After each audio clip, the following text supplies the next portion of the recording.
बिस्मिल्लाहिर्रहमानिर्रहीम। अस्सलाम वालेकुम नाजरीन, मैं हूं बाबर हयात और आप देख रहे हैं 24/7 उर्दू न्यूज पर Babar Hayat show. A very good morning to all of you. जहां जहां आप मुझे देख रहे हैं, सुन रहे हैं, आप सब लोगों के लिए एक बड़े ही शानदार दिन की दुआओं के साथ आज के इस प्रोग्राम का आगाज कर रहे हैं। और आज का ये प्रोग्राम अच्छी खबरें लेकर के आया है पाकिस्तान क्रिकेट के लिए। पाकिस्तान के एशिया कप पर जो खतरे की तलवार लटक रही थी, फाइनली वो खतरे की तलवार अब हट गई है।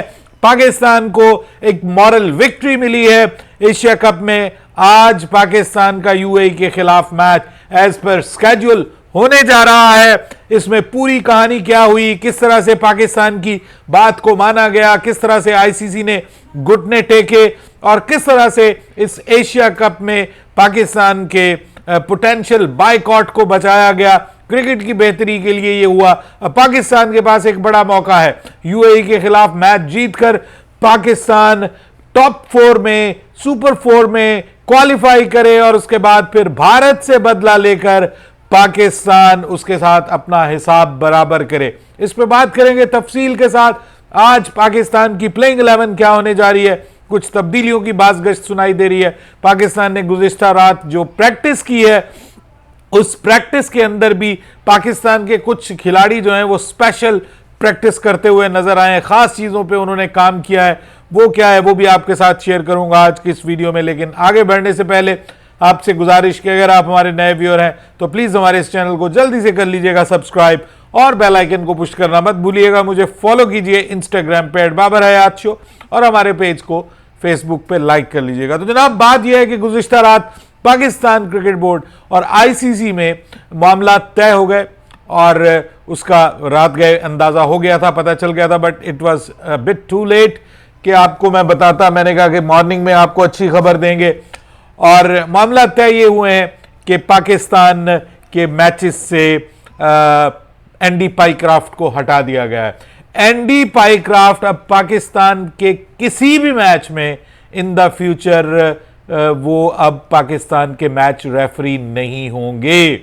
जी हां, छुट्टी हो गई है उनकी मुकम्मल पाकिस्तान के लिए। वो जो एक माजी बता रहा है कि जिस किस्म का रवैया वो रख रहे थे, और बाकी जो एशियन क्रिकेट काउंसिल ने जो इन्वेस्टिगेशन की है उसमें भी ये साबित हुआ है कि उन्होंने अपने काम से जो है वो जिसको आप कहते हैं कि अपने काम की खिलाफ वर्जी की है, कवानीन की खिलाफ वर्जी की है। ये अलग बात कि आईसीसी ने उनको एशिया कप से बाहर नहीं किया, पूरे एशिया कप से बाहर नहीं किया, लेकिन आईसीसी ने यह कहा है कि जी चलिए हम आपके मैचेस में उसको नहीं शामिल करते, आपको उससे एतराज है तो हम जो भी आपके मैचेस हैं उसमें अब आइंदा से एंडी पाइक्राफ्ट जो हैं वो अब पाकिस्तान के किसी भी मैच में मैच रेफरी के फराइज सर अंजाम नहीं देंगे। लेकिन आप एशिया कप का बायकॉट मत कीजिए, आप खेलिए। और इस दौरान आईसीसी इस चीज पे भी गौर कर रहा है कि जो सूर्या कुमार यादव ने पॉलिटिक्स बीच में डाली है, जो सारे का सारा मामला, जो असल वजह है पाकिस्तान के इस सारे मामले की, वो है उनका जो पॉलिटिक्स बीच में ऐड करना, पॉलिटिकल स्टेटमेंट देना।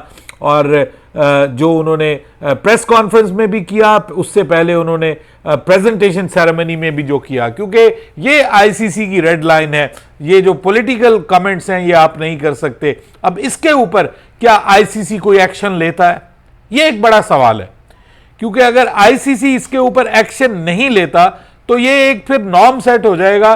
कोई भी टीम उठेगी और कोई भी पॉलिटिकल बात बीच में जो है वो कर देगी तो उसके ऊपर फिर जो है वो आईसीसी कुछ कर नहीं पाएगा, क्योंकि एक प्रेसिडेंट जो है वो एक सेट हो जाएगा और सभी उसी को फॉलो करेंगे और बेधड़क होकर ये सब कुछ किया जाएगा। तो आईसीसी को इसके ऊपर एक्शन लेने की जरूरत है। पाकिस्तान को भी अंपायर की निस्बत जो है वो पाकिस्तान को ये सूर्या कुमार यादव के ऊपर जो है वो पॉइंट उठाना चाहिए था, उसी के ऊपर बात करनी चाहिए थी कि भाई सूर्या ने जो बात की है वो दुरुस्त नहीं है, उसने पॉलिटिक्स की बात की है, ऑन इन द ग्राउंड उसने ये बात की है, ये नहीं कि उसने बाहर जाके बात की हो, ग्राउंड के अंदर उसने ये बात की है। और फिर पाकिस्तान से बदला लेने की, पाकिस्तान को प्रॉपर रिप्लाई देने की बात प्रेस कॉन्फ्रेंस में उसने की, उसने कहा कि हमारी गवर्नमेंट हमारे इस मामले में साथ थी, हमारा बीसीसीआई अलाइंड था और हमने पाकिस्तान को प्रॉपर रिप्लाई दी है। तो ये जो चीज है मेरे ख्याल में इससे भारत को भी बस वक्ती फायदा आप कह लें कि अपने लोगों को खुश करने वाली बात है, वरना इससे कौन सी जंगें जीत ली। पाकिस्तान से हाथ ना मिला के इंडिया ने कौन सा कोई आसमान सर पे फतह कर लिया। वो इंडियन पंजाब के जो चीफ मिनिस्टर है, माफ कीजिएगा, उनकी बात मैं सुन रहा था। वो कह रहे थे कि आपने पाकिस्तान से पाकिस्तानी खिलाड़ियों से हाथ ना मिला के आपने कौन सा ऑपरेशन सिंदूर जीत लिया। उसने कहा कि भाई अगर हाथ नहीं मिलाया लेकिन बॉलें तो आपने उन्हीं की पकड़ी हैं और उन्हीं के बल्लों से लगी हुई आप बॉल पकड़ रहे हैं। वो भी या तो कहते हैं हमने बॉल नहीं पकड़नी क्योंकि ये पाकिस्तान के बल्ले से लग के आई है, तो क्रिकेट खेल रहे हैं। फिर उन्होंने कहा कि वो दिलजीत दोसांझ की और हानिया आमिर की मूवी एक इंडिया में बैन कर दी गई क्योंकि इसमें पाकिस्तानी है। उन्होंने कहा पूरा पाकिस्तानी झंडे और सब कुछ और पाकिस्तान का तराना और एवरीथिंग और पाकिस्तान के जो प्लेयर्स हैं वो सब कुछ लाइव दिखाए पूरे 1 अरब 40 करोड़ की इंडियन आबादी को। आपने तो फिल्म आपने दिखाई नहीं क्योंकि उसमें पाकिस्तानी थी। तो उन्होंने कहा ये अजीब किस्म का तजाद है, आप हमें जो है वो जाने नहीं देते, करतारपुर आप हमें जाने नहीं देते, पाकिस्तान के साथ हालात खराब हैं और ये सब कुछ आप कर रहे हैं। इसकी वजह यह है कि बड़े साहब का बेटा जो है वो आईसीसी का प्रधान बना हुआ, बड़े साहब का यानी अमित शाह जो है, जो कि मिनिस्टर हैं और बड़े ही राइट हैंड हैं मोदी साहब के। उनके बारे में ये कहा जाता है कि जी वो जो है वो वहाँ ऊपर बने हुए हैं और इस वजह से आप एशिया कप भी खेल रहे हैं, आप सब कुछ कर रहे हैं। जो आपके लिए ठीक है वो ठीक है, जो दूसरों के लिए ठीक है वो आपके लिए ठीक नहीं है। बहरहाल अब खुद इंडिया के अंदर से आवाज़ें उठ रही हैं कि भाई ये एक बस सिर्फ लॉलीपॉप है, अपने लोगों को दे दीजिए।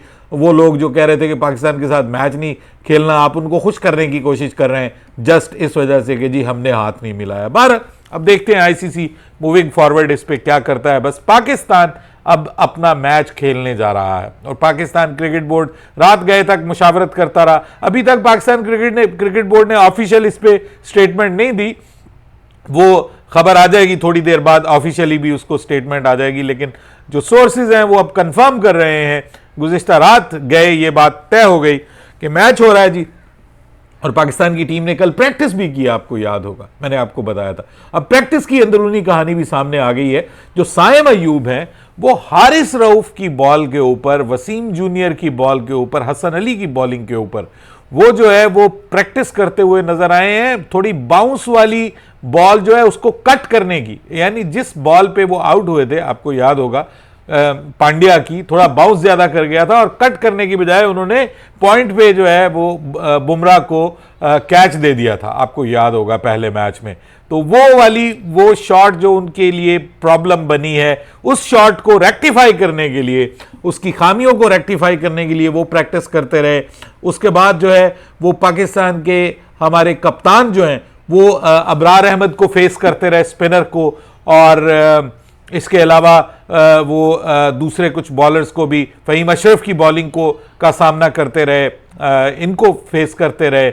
और पाकिस्तान की तरफ से जो है वो भरपूर प्रैक्टिस की गई है और बाकी प्लेयर भी जो है वो भरपूर प्रैक्टिस करते हुए नजर आई है। अलग बात कि इंडिया की टीम भी वहां पर प्रैक्टिस कर रही थी, पाकिस्तान की टीम भी प्रैक्टिस कर रही थी, और जैसा कि तवक्को थी कि दोनों टीमें एक दूसरे से दूर रही हैं। और अब इन कंडीशंस में तो अब ये तय हो गया है कि नॉर्म सेट हो गया ना कि पाकिस्तान का जो अगला मैच, अगर आज पाकिस्तान जीत जाता है यूएई तो पाकिस्तान की टीम क्वालिफाई कर जाएगी सुपर 4 के लिए। और अगर पाकिस्तान की टीम क्वालिफाई कर जाती है तो 21 सितंबर को एक बार फिर पाकिस्तान और इंडिया की टीमें एक दूसरे के मद्दे मुकाबिल होंगी। यानी ये जो कमिंग संडे है इसमें हम एक बार फिर पाकिस्तान और इंडिया का जोड़ होते हुए देखेंगे। तो वहां पर जो है वो पाकिस्तान टीम के पास अब ये मौका है कि पाकिस्तान की टीम मैच जीते और जीत कर बदला ले भारत से। लेकिन उससे पहले आज पाकिस्तान को यूएई के खिलाफ मैच जीतना है और पाकिस्तान अपनी बैटिंग के अंदर जो खामियां हैं उनको भी इंप्रूव कर सकता है, अपनी बॉलिंग के अंदर जो खामियां हैं उनको भी इंप्रूव कर सकता है। और उसके लिए बात यह हो रही है कि 2 तब्दीलियां पाकिस्तान की टीम में हो सकती हैं जी, 2 तब्दीलियां पाकिस्तान की टीम के अंदर हो सकती हैं।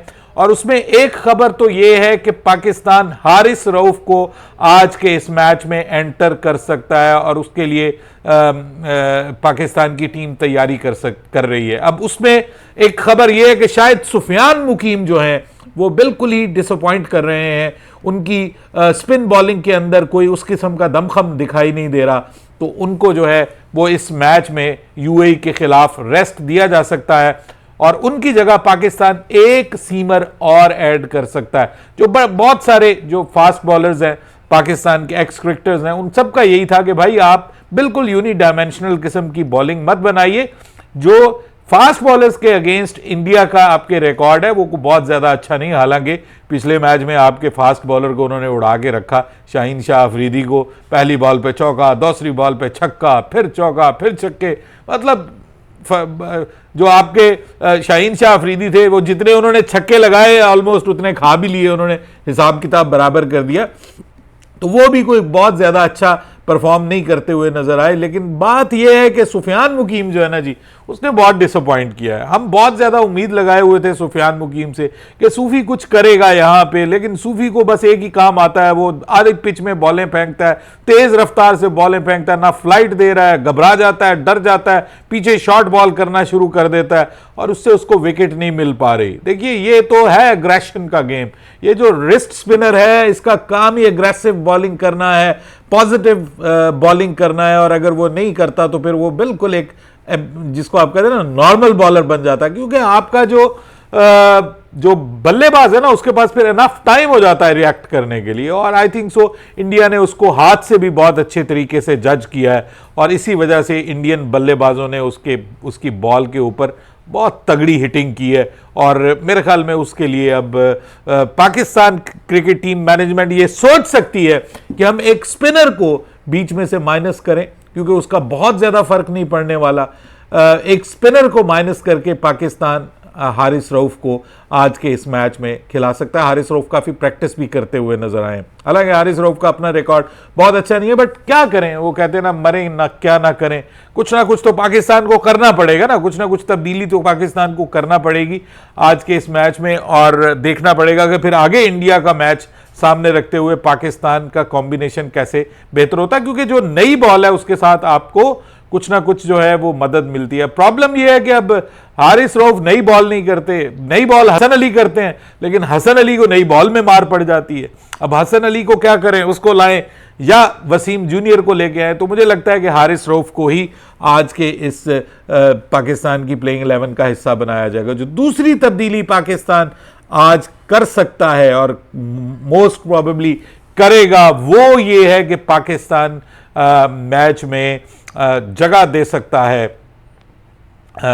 पाकिस्तान लेफ्ट हैंडेड बल्लेबाज पाकिस्तान की जानिब से हुसैन तलत आपको खेलते हुए आज के इस मैच में नजर आ सकते हैं। हुसैन तलत जो हैं उनको मौका दिया जा सकता है और मेरे ख्याल में मौका मिलना चाहिए, और फहीम अशरफ की जगह आई थिंक सो कि उनको अब पाकिस्तान की तरफ से खिलाना चाहिए। अगर आप दो फास्ट बॉलर प्रॉपर खिला लेते हैं तो फिर फहीम अशरफ की टीम में जगह नहीं बनती, फिर आप एक प्रॉपर बैटर को टीम का हिस्सा बनाइए, क्योंकि बैटिंग में अब फहीम अशरफ जो हैं वो ये साबित कर चुके हैं कि स्पिनर्स के अगेंस्ट उनके पास कोई शॉट नहीं है और बॉलिंग उनको मिलती नहीं है। इन हालात में वो बॉलिंग करवाते नहीं है, स्पिनर्स के अगेंस्ट उनके पास कोई शॉट नहीं है और वो सिवाय लपेटों के और चंद रन्स के उनके पास जो है वो पाकिस्तान टीम के देने के कुछ नहीं है। तो इसलिए अब बेहतर यह है कि आप एक प्रॉपर बल्लेबाज को खिलाएं, और वो उस सूरत में लाइक टू लाइक थोड़ी सी रिप्लेसमेंट अगर बनती है कि थोड़ा सा सीम बॉलिंग का भी आपको टच दे दिया जाए थ्रू हुसैन तलत। वैसे तो आपके पास खुशदिल शाह की ऑप्शन भी मौजूद है, लेकिन खुशदिल शाह खुद से जो है वो मैं क्योंकि बहुत करीब से जानता हूं, स्पिन के अगेंस्ट थोड़ा सा स्ट्रगल करते हैं।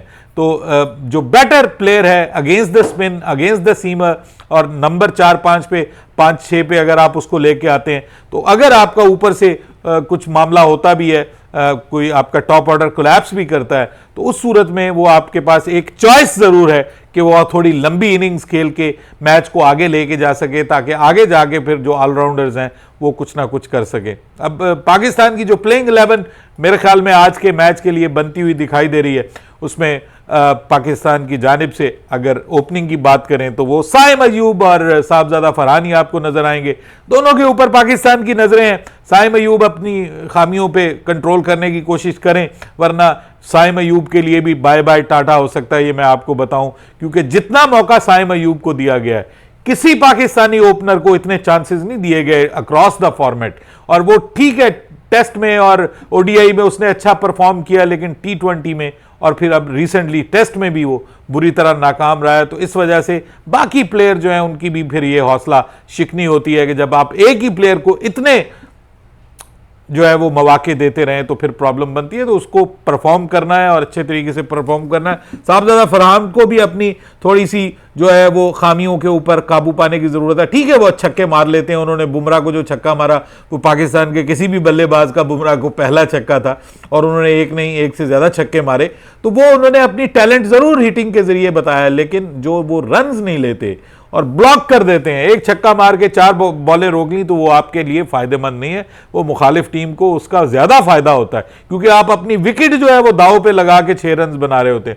जो प्लेयर चौका लगाता है साथ में सिंगल डबल करता है, वो ज्यादा खतरनाक होता है, क्योंकि वो लो लेवल ऑफ जो है ना वो उस पर खेल रहा होता है खतरे से, मतलब उसका को ज्यादा खतरनाक तरीके से वो बैटिंग नहीं करता, तो उसकी विकेट जो है वो काफी सिक्योर होती है, और वो मुखालिफ टीम उसके लिए जो है वो समझती है कि यार ये ज्यादा खतरनाक प्लेयर है। बाकी टुल्ले भाई प्लीज मत लगाइएगा, मोहम्मद हारिस से भी हम यही उम्मीद करते हैं कि वो थोड़ी लंबी इनिंग्स खेलें। आज का मैच आपके लिए मस्ट विन मैच है। अगर आप आज का मैच हार गए तो मैं समझता हूं कि ये सब कुछ, सारा सिस्टम, सारा निजाम उधड़ फुधड़ जाएगा, क्योंकि इससे बढ़कर बुरी शिकस्त पाकिस्तान के लिए नहीं होगी कि इंडिया ने आपको हराया तो आप खुदा ना खास्ता अगर आप यूएई से भी हार जाते हैं तो सब प्रॉब्लम आपके लिए बन जाएगी। बहरहाल अब आपके पास मौका है, मैच जीतिए, मौके पे चौका लगाइए और आगे चलिए। तो बहरहाल दोनों ओपनर हो गए, तीसरे पे आपके जो है वो मोहम्मद हारिस होंगे, चौथे पे फखर जमान, उसके बाद 5वें नंबर के ऊपर आगा सलमान, 6ठे नंबर के ऊपर ऑब्वियसली मुझे खेलते हुए दिखाई देंगे। मुमकिन है कि अगर आप खिला रहे हैं हुसैन तलत को तो 6ठे नंबर पे हुसैन तलत, 7वें के ऊपर फिर चले जाएंगे आपके हसन नवाज, या 6ठे पे हसन नवाज, 7वें पे हुसैन तलत चले जाएंगे। अब बात यह ना कि आप बचाने के लिए अपने प्लेयर्स को, जो आपके सेटल्ड प्लेयर हैं उनको नीचे लेके जा रहे हैं। आपने फखर जमान को डिस्टर्ब कर दिया, आपने हसन नवाज को डिस्टर्ब कर दिया, सिर्फ ये कि आपने अपने विकेट कीपर को बचाने के लिए, और आप दूसरा विकेट कीपर साथ नहीं लेके आए। ये कितना बड़ा ब्लंडर है। ये मतलब सबसे पूछा जाना चाहिए कि आप प्रॉपर दूसरा विकेट कीपर क्यों नहीं लेके आए। इन कंडीशन में तो उस्मान खान भी अच्छी चॉइस होती है आपके पास, और वो ओपनर भी है, और वो यहाँ यूएई की कंडीशंस में पला बढ़ा है, तो वो और ज्यादा आपके लिए फायदेमंद होता। लेकिन जो बंदा आपके सिस्टम से निकल जाता है फिर आप उसके लिए कोई नहीं सोचते। बहरहाल 7वें नंबर पे आपके पास फिर आ जाएंगे हुसैन तलत, 8वें नंबर पे मोहम्मद नवाज, 9वें नंबर के ऊपर आपके पास होंगे जनाब शाहीन शाह आफरीदी, और 10वें नंबर के ऊपर आपके पास होंगे जनाब 10वें नंबर के ऊपर हारिस रऊफ, और 11वीं पोजीशन के ऊपर अबरार अहमद। सो पाकिस्तान जिस तरह की बॉलिंग इस वक्त आपके एक साहब कर रहे हैं, जो कहते हैं ना कि ये पाकिस्तान की टीम इस वक्त जो है वो आपके जो बॉलर हैं वो बैटिंग कर रहे हैं अच्छी, और जो आपके बैटर्स हैं वो अच्छी बॉलिंग कर रहे हैं। साइम अयूब को अगर आप एक प्रॉपर बॉलर के तौर पे, 4 ओवर्स के बॉलर के तौर पे इन कंडीशंस में खिला रहे हैं तो आई थिंक सो कि वो काफ़ी अच्छा परफॉर्म कर रहा है, और उसको लेकर के आप 3 स्पिनर और चौथा आपका खुद कप्तान भी अगर ऐड हो जाता है तो फिर आपके पास 4 स्पिनर्स की ऑप्शंस पहले से मौजूद हैं। तो आप एक सीमर को ऐड करने में कोई हर्ज नहीं। आप बताइएगा ये प्लेइंग 11 आपको कैसी लगी, ठीक है, ओके है आज के मैच के लिए, या आपकी कोई अलग चॉइस है तो मुझे कमेंट्स में ज़रूर बताइएगा। इंशाल्लाह आज पाकिस्तान मैच जीतेगा, मेरी प्रेडिक्शन भी यही है। अफगानिस्तान हार गया है बांग्लादेश से गुज़िश्ता रात। बांग्लादेश ने बड़ा शिकार किया है 2 मैचेस जीत लिए हैं 3 में से। अब अफगानिस्तान के लिए डू एंड डाई हो गया है। अफगानिस्तान का मैच अब बाकी रह गया है श्रीलंका से, जो अफगानिस्तान को हर सूरत में जीतना है सुपर 4 में क्वालिफाई करने के लिए। अदरवाइज अफगानिस्तान, जो कि एशिया की बकौल शख्स से सेकंड बेस्ट टीम है, वो एशिया कप से बाहर हो जाएगी। अपनी राय दीजिएगा कमेंट सेक्शन में। बाबर हयात को इजाजत दीजिएगा। अल्लाह हाफिज।